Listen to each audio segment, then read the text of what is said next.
गिबियावनो बर' खौरां नायगिरि अनसायगिरि बयनिसिमबो बे समाव गाहाम हामलायनायखौ जासिहरनाय जाबाय। बे समाव दं आङो धेमाजि जिल्लानि सिङाव थानाय नैबे सिमोन सापरि सानजारि नोगोर एसपि बड'लेण्ड गेजेरारि फरायसालिनि गेलेग्रा फोथाराव फैगौ जानुवारि दाननि 30-31 फेब्रुवारिनि 1 अक्ट'आव जानो गोनां मिरु खौसेथि बर' सुबुं आफादनि 12थि बोसोरसालिया जथुम्मा लोगोसे धेमाजि जिल्ला खौसेथि बर' सुबुं आफादनि 6थि बोसोरसालिया जथुम्मानि नैबे खामानि मावनाय बा पेन्डेल बानायनाय बा हाबाफारा बे समाव सोलिगासिनो दं। बे समाव केमेरा पार्सन बिथांखौ माखासे बे नुथायफोरखौ बे समाव माखासे दिन्थिनो थाखाय बे समाव खावलायनाय जाबाय।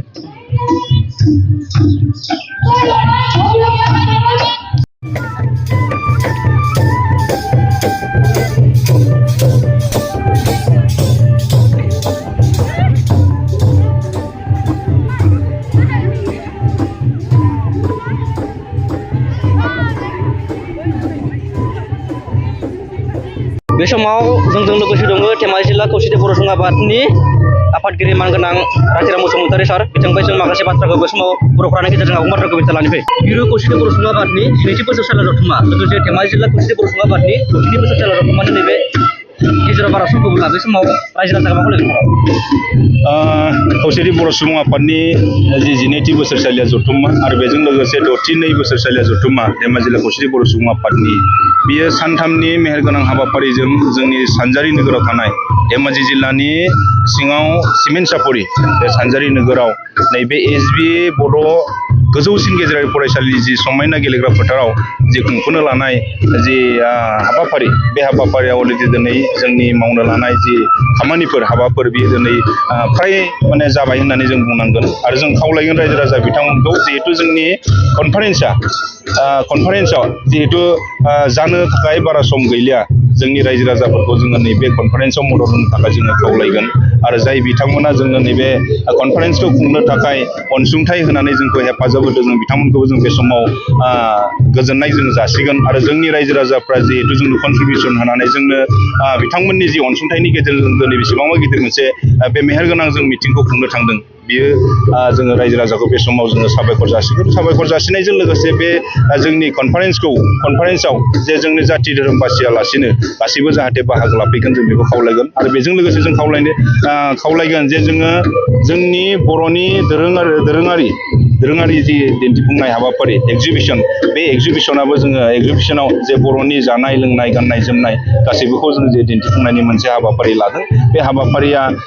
जाफुंगोन आरो बेजों लोगोसे बर'नि नेमखान्थिनि गेजेरजों बर'नि आसार खान्थिनि गेजेरजों दा बेवहाय हाबा दाननायनिबो मोनसे जोङो थामथिम खालामबाय थादों बे हाबाबो मोनसे जागोन बे थामथिम खालामगासिनो दङ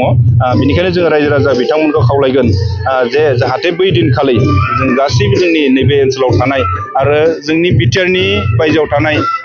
गुबुन जिल्लानिफ्राय जिहेतु गोबांथार सुबुं अनजिमानि थान्दैफोर जिहेतु बाहागो लाफैगोन बे थान्दै बिथांमोन बाहागो लाफैनायनि थाखाय जोङो थानाय जानायनि जि बेबस्था बेखौ जोङो दासिम जोङो बेबस्था खालामगासिनो दङ बेनिखायनो खावलायदो जोङो थानाय जानायनि जि थान्दैफोरनि बा अबजारभारफोरनि जि थानाय जानाय बे जेबो प्रब्लेम जाया जों बेखौ जेसेबांखिनि हायो जोङो मोजां रोखोमै थानाय जानायखौ जों बेबस्थाखौ जोङो खालामगासिनो दङ। नैबे मेलाव बेसेबांसो रायजो राजाफ्रा बाहागो जोंथ' खावलायबाय थादों बेहाय खमैयो 50,000निबो बांसिन सुबुं अनजिमाया बेवहाय बाहागो लानो थाखाय जोङो खावलायदों जेरावनोखि जोंनि आसामनि गिबि मन्त्रि डक्टर हिमन्त बिश्व शर्माया बेवहाय बाहागो लागोन आरो बेजों लोगोसे आसाम आयेन आफादनि बुंथिगिरि बिश्वजित दैमारि बिथाङा बेवहाय बाहागो लागोन आरो आसामनि केबिनेट मन्त्रि बा एडुकेसन मन्त्रि डक्टर रनज पेगु बिथाङा बेवहाय बाहागो लागोन दा जेराव जोङो बेवहाय जोंनि जाथिनि बा बिटिआरनि बायजोआव थानाय जि जोंनि बर' कसारि वेलफेयार अट'नमास काउन्सिल बेयो दिनैसिमबो आबुं महर मोनाखै दा बेखौ मावफुंनांगौनि बेलायाव जे जोङो सरकारखौ नारसिननायनि गेजेरजों आरो नैबे जि जथुम्मानि गेजेरजों जोङो